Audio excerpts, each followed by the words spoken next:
up, guys, and welcome back to the Self-Actualized Man for another episode of Igniting the Fire Within. My name is Weston Zink, and I am your host here at the Self-Actualized Man.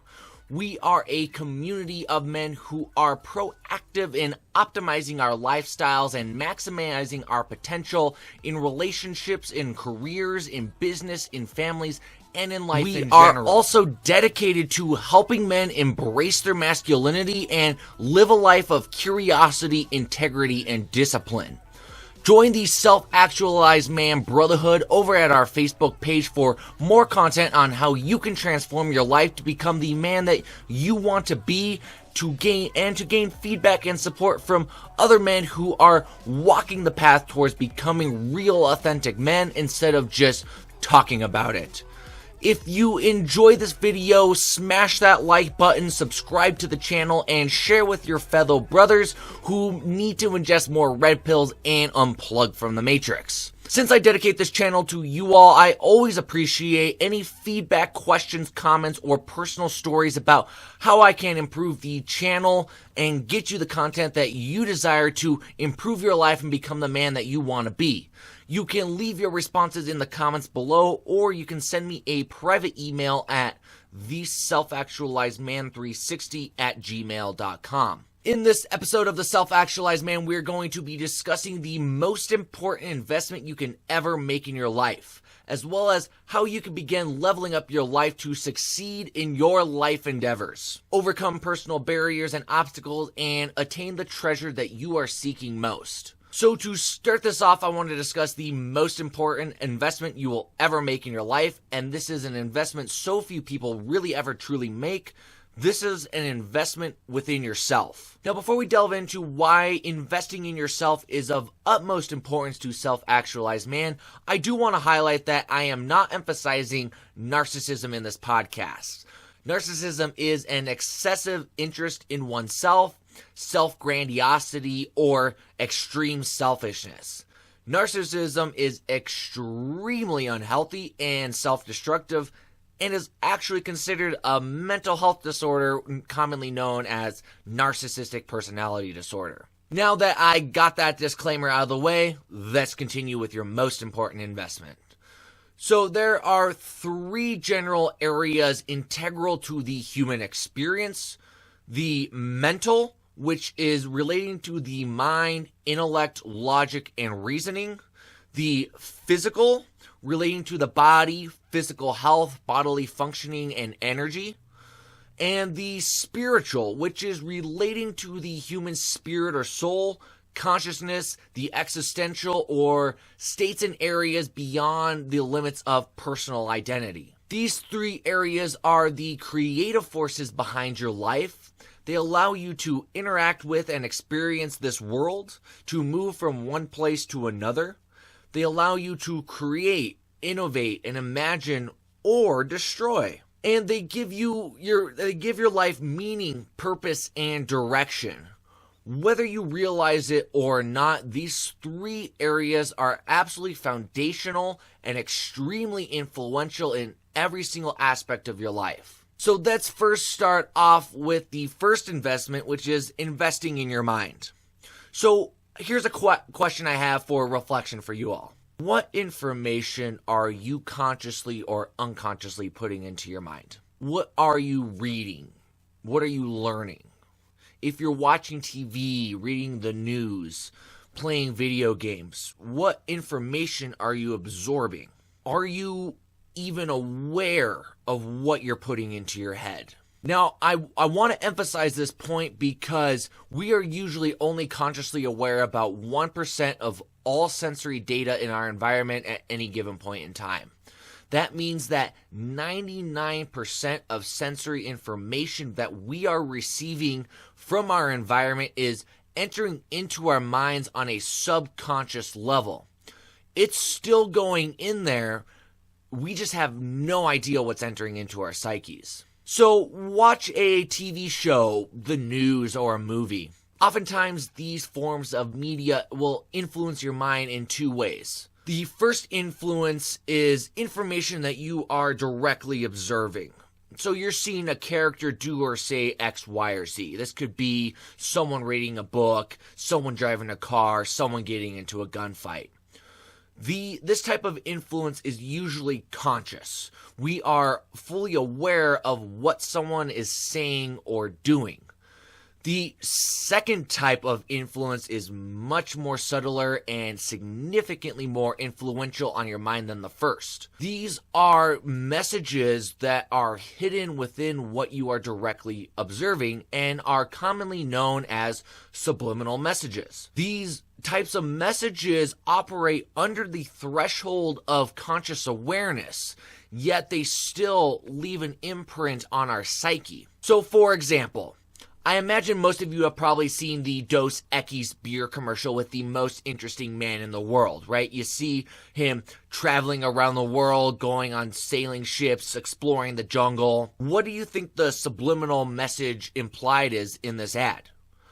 My interpretation is, if you want to be cool and interesting, if you want to get hot girls, if you want to live a more adventurous, fun-filled life, you must drink Dos Equis. If you don't drink Dos Equis, you're not going to be the most interesting man in the world. Another example could be, let's say a news anchor is reading a story about some piece of policy, with the subliminal messaging emphasizing that if you support X, Y, or Z policy, you're a racist or homophobic. While such a message isn't overtly and consciously stated, it is most definitely covertly implied. So guys, you need to be very, very mindful of how the media, particularly Hollywood and fake news, is being used to manipulate and influence your emotions and perceptions about certain events. So you gotta be really, really careful, really mindful of what you are choosing to put into your mind in the context of media. Most of us have heard the statement that knowledge is power. However, not all knowledge is equal, and that really depends on the knowledge that you're putting into your head. So useless knowledge yields useless power, or even worse so, a false sense of power, while truthful knowledge yields real power. I believe the two best ways to invest in and level up your mind is to invest in real, practical knowledge that you personally can use to improve your life. This can be learning about philosophy, psychology, public speaking, business, investing, how to talk and date women, how to, build a computer, something that is real and practical that you can apply to your own life that will improve your life. So right now, I'm learning about how to run a private therapy practice. It's a brand new thing to me. I'm learning how to do it. I'm learning more about child psychology and neuroscience. I'm learning about podcasting. I'm learning about how to do this podcasting thing and do YouTube videos. I'm learning about investing and marketing. I am investing a lot of time, energy, and resources into these areas because I know that deep down they will improve my life and improve the work that I love to do. The other way I would recommend in terms of leveling up your mind is to invest in mindfulness meditation practice. Mindfulness is pretty straightforward. It suggests bringing attention to one's own internal experiences as they occur in the present moment. My biggest takeaway from the countless hours of sitting on the cushion in silence is that I have a clearer understanding of how I think and why I react to certain things in certain ways. I started to realize just how crazy, judgmental, and irrational that I can be. How my mind would constantly swing back and forth between past experiences and future plans. How I would attach my self-identity to certain beliefs or memories or ideas or people, and why I would attach to them. I'd say the vast majority of people are completely mindless. And I'm not saying this in a mean, derogatory way. What I mean is these people are totally on autopilot and they have absolutely no idea what they're doing and why they are doing it. They have little to no awareness as to the underlying thoughts and emotions which are motivating and influencing their behavior. And then they wonder why they're in the situation they're in, why they made certain life choices, why they yelled at their spouse or their children, why they keep getting friend-zoned, why they can't get dates, why they're bad with women, why they keep getting involved in toxic relationships, why they're unhappy and unfulfilled in their lives. So many people refuse to look within because they're always seeking the answers externally. They're seeking it through the media. They're seeking this fulfillment and this understanding through relationships with other people or through work, or they blame other people or complain all the time about their problems. And they take that victimhood stance where I'm helpless, I'm powerless, and they have zero clue that they are where they are because they chose to put themselves there, because of the underlying influences in their mind that has led them to the exactly where they are in that very, very moment. So guys, I highly, highly recommend investing in mindfulness meditation practice. Personally, it has really increased my self and other awareness beyond my wildest imaginations. It's interesting being a therapist in the dating world because I pick up on so much sensory data people are putting out. I pick out body language, voice tone, how people phrase things, how, kind of their thought processes.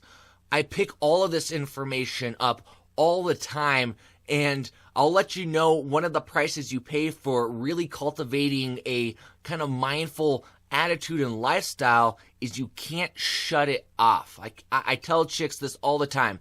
I can't shut this stuff off. It is happening all the time. Mindfulness also really has helped me gain more mastery over my thoughts and feelings and actions and perceptions. It helped me really understand how I'm perceiving things and how that perception of something is influencing my emotions and my actions. So I do intend on creating some more content focused on helping men cultivate mindful self-awareness. So stay tuned for that. I'll definitely let you know when I get more of it kind of organized and put out into content in the podcast. The next important investment to make is an investment in your body and physical health.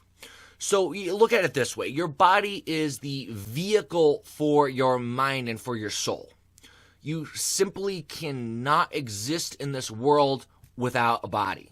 And since I only get one body and I can't do anything without a body, I must invest and take really good care of my body because I personally want my body to not only last as long as it possibly can, but I also want to be healthy and feel good. So think about it this way.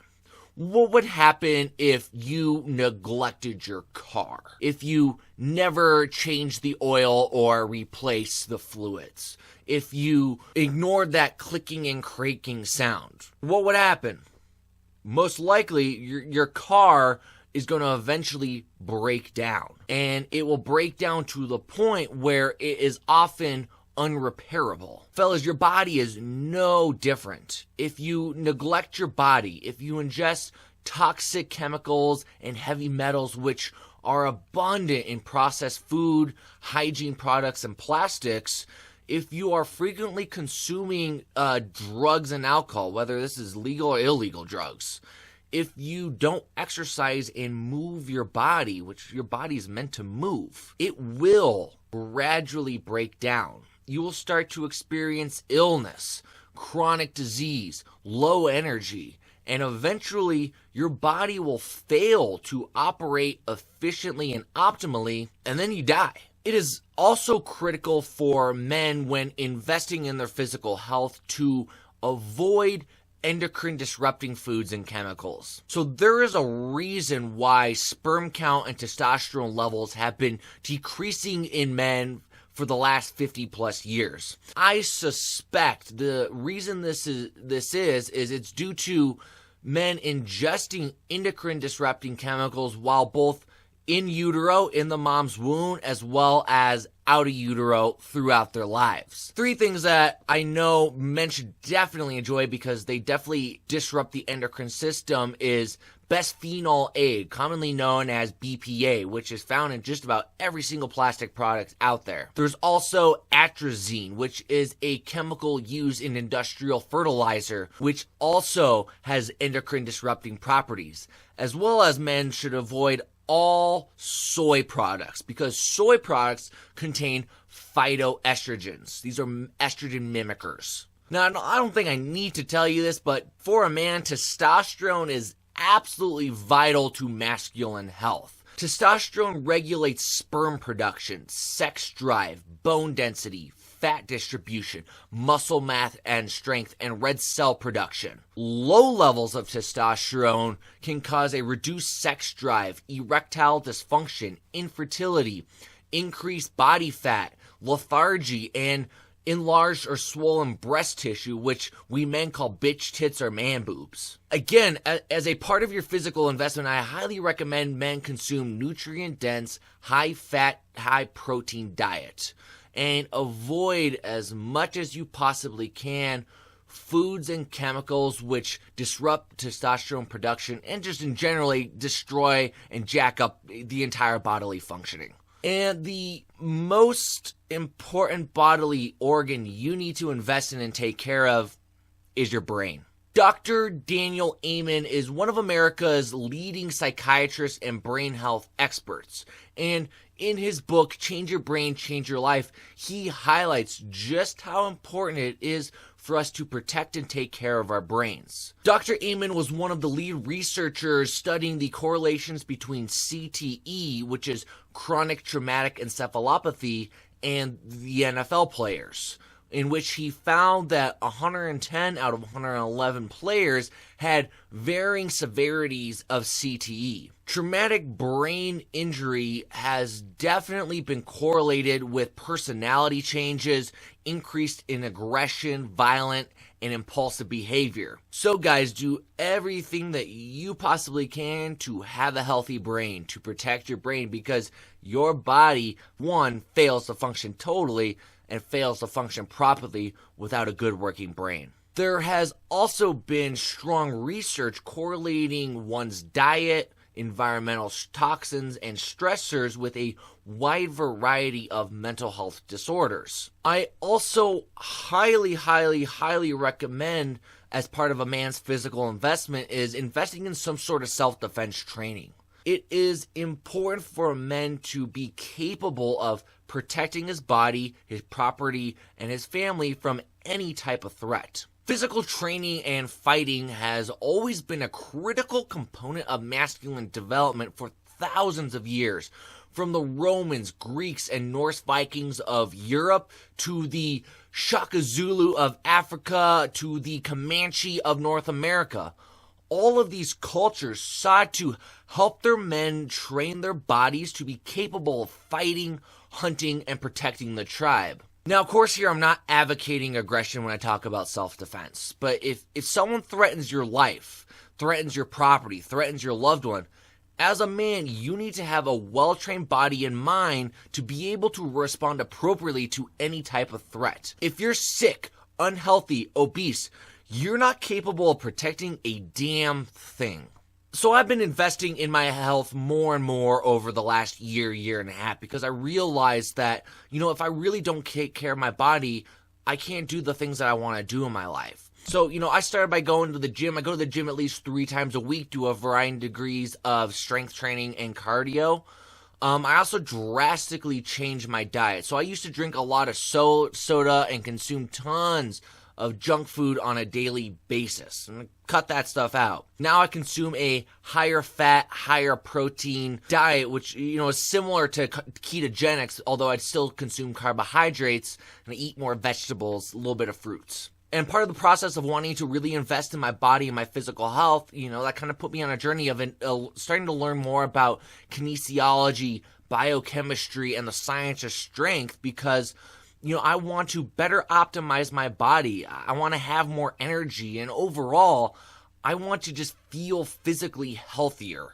And it feels good to be able to wake up in the morning and just feel physically good, feel physically and mentally good. So like a car, I need to invest in and take good care of my body and be mindful of what I'm putting into it each and every day, or else my body will become dysfunctional and I'll die. Granted, we're all going to die, but die prematurely. Lastly, I want to talk about investing in one's spirit. Now, this is significantly more difficult to talk about than the other two, as the spirit tends to be more ominous, personal, and abstract, so I'm going to do the best I can here. Now, when I talk about the spirit and spiritual investment, I'm not strictly referring to religion. Although religion can definitely be part of someone's spiritual investment, it doesn't have to be. The best way I can describe, at least starting on how to invest in one's spirit, is to first figure out what gives you the greatest meaning and purpose in your life. You know, what really makes your heart and soul come alive. And once you figure that out, I got to use your mind, use your body to act on it. And I can't tell you what that is. Nobody can. You know, this is something that you and you alone have to discover for yourself. I can possibly help you discover it, but I can't give you that meaning and purpose in your life. It's not, I don't have that power. The last type of spiritual investment I would recommend at least looking into investing in is figuring out what guiding principles and virtues you want to live your life by. So let me quickly define principles and virtues. So principles are fundamental truths or propositions that serve as the foundation of a system of belief or behavior, or for a chain of reasoning. On the other hand, virtues are behaviors showing high moral standards, or a quality which is considered morally good or desirable in a person. As many of you all know or might be aware of, Western society is in a very grave state of moral decay. We are losing the principles and virtues which not only make our countries great, but they also bind our society together as a cohesive whole, as a nation. Right now, we are seeing the massive destabilizing effect that this moral decline is having on relationships between men and women, the nuclear family, our social, cultural, and political structures. You know, and I say that because the reason why there is so much moral corruption in the world is because we as individuals also have a degree of moral corruption in ourselves. If we didn't, we would not tolerate the systems that are so morally corrupt and depraved. I personally do not rely on politicians or cultural ideologues of Hollywood for morals and principles in which to live my life. The reason being, frankly, I do not think these are very moral and principled people. So I choose not to live my life by what they say. And since this is my life, that I am solely responsible for how I choose to live my life, I wanted to choose my own guiding principles and virtues. And even if this goes against the societal status quo, which if we're living in a morally depraved, principleless, virtueless society, and I start to actually have some sort of foundational principles and virtues, that's going to create some conflict. And you'll see this a lot when people virtue signal. They have that moral, self-righteous indignation. Is on the surface, I want to think I have these virtues, but in reality, these people do not whatsoever actually live by these virtues. So not only figuring out these virtues and principles to live your life by, but actually living by them. Actually walking the path instead of just that virtual signaling, talking the path. And again, like I said, is if you really truly start to live by these virtues, you're going to shine a light on other people's sins, so to speak. Like, I'll use an example as truthfulness. So I want to know the truth, even if it makes me uncomfortable, even if it makes me have to radically think about things, even if it makes me have to change my entire belief structure, which has been a process over the last 5 years. I truly value that virtue, so I give that in my relationships with others. I'm going to give it to you all guys here at the Self-Actualized Man. A lot of people say I want people to be truthful and open and honest with me. And when someone is, they absolutely hate it. They cringe. They become violent and aggressive when someone starts being truthful to them. These are the principles and virtues that I choose to live my life by. And honestly, they have yielded a lot of good things that have come into my life. They have helped me cope with many different challenges and temptations in the past. They've helped me, connect and form good relationships, genuine relationships with other people.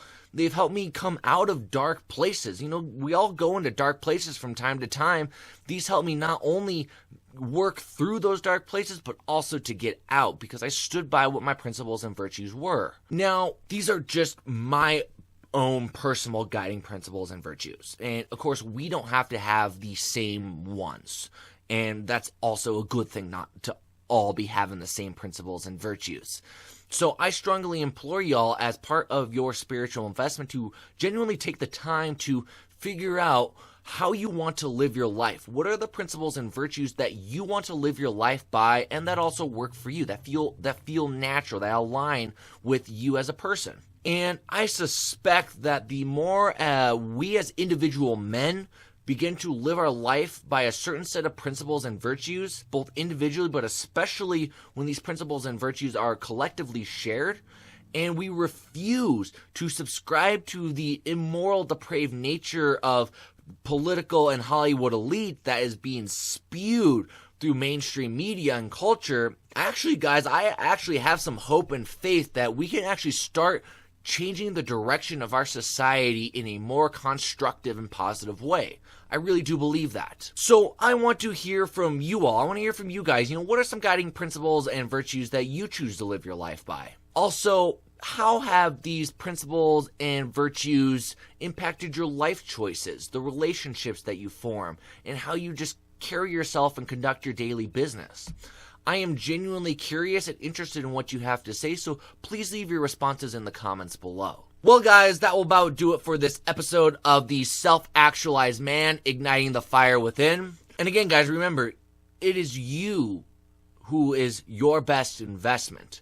Never underestimate how powerful you can be, and never let anybody tell you that you cannot. Don't ever underestimate what you can create, imagine, and manifest in this world. And how far you can go in your life. My understanding is you can go as far as you want to go. You just need to continually make quality investments in your mind, body, and spirit each and every single day. A lot of people are unhappy and unfulfilled in their lives because they make investments that make them unhappy and unfulfilled.